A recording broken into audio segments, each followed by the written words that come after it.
Ayun po, kain tayo. Sarap. Sarap ng ulam ko ngayon.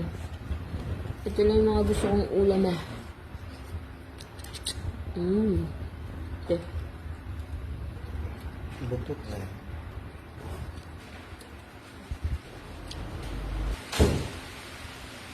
Busog kayo. Nabubusog talaga kayo.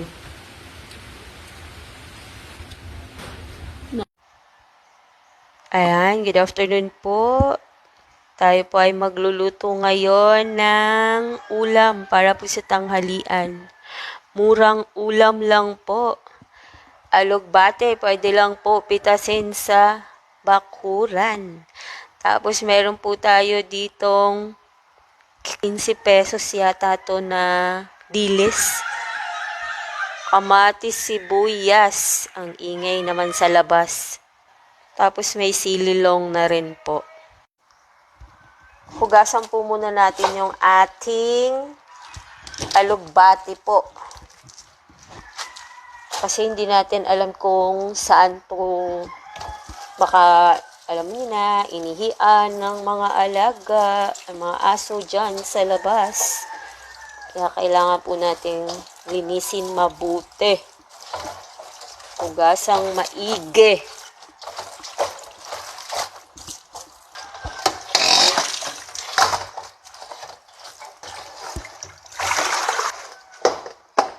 Ayan po, pagkatapos atin naman itong hagpatin. Ay, hagpatin.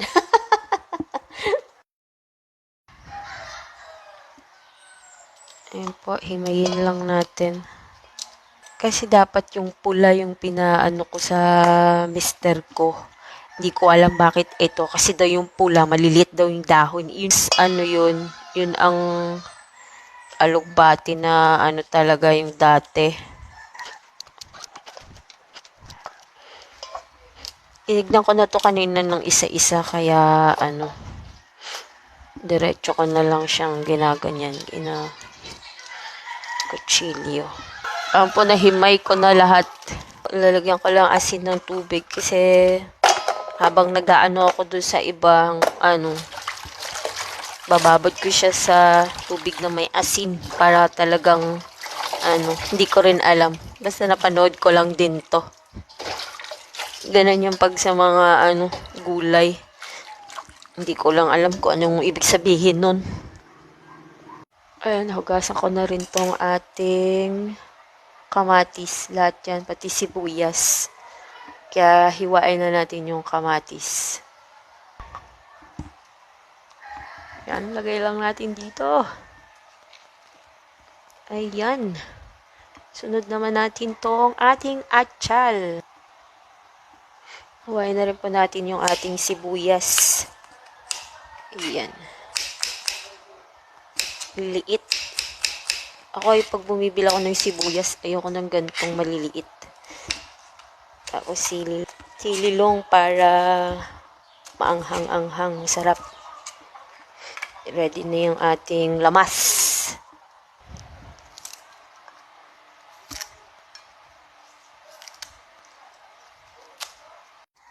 Ayan po, nagpainit na tayo ng mantika para kasi natin. Tapos habang piprito natin si dilis, magigisa na rin po tayo. Ayan, magigisa na rin po tayo habang iprito natin. Saglit lang, mainit na rin yan eh. Ayan.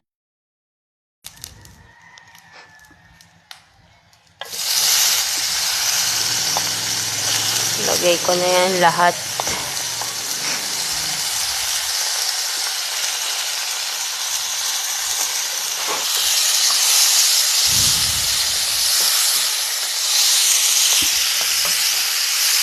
Tapos, lagyan natin ng paminta. Lagyan natin paminta.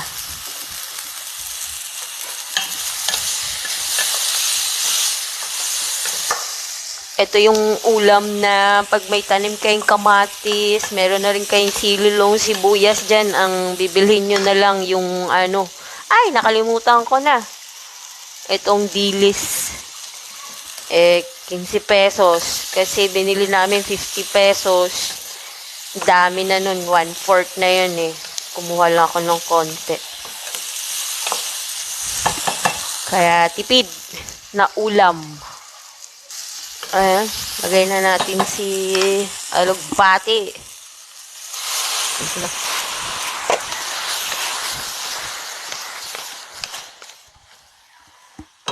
Lalagyan ko lang siya ng oyster sauce lang yung ipang titimpla ko. Hindi ko na yan nilagyan ng tubig kaya na rin yan. Tutubig na rin yan siya. Takpan ko lang. Nakalimutan ko na. Muntik.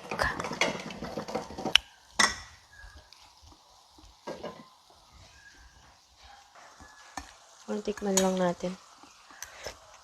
Oh, sarap. Ano-anoin ko lang konti yung Tsaka ko ilagay yung aking dilis. Pisaan natin ng 3 sili para umanghang masarap lalo.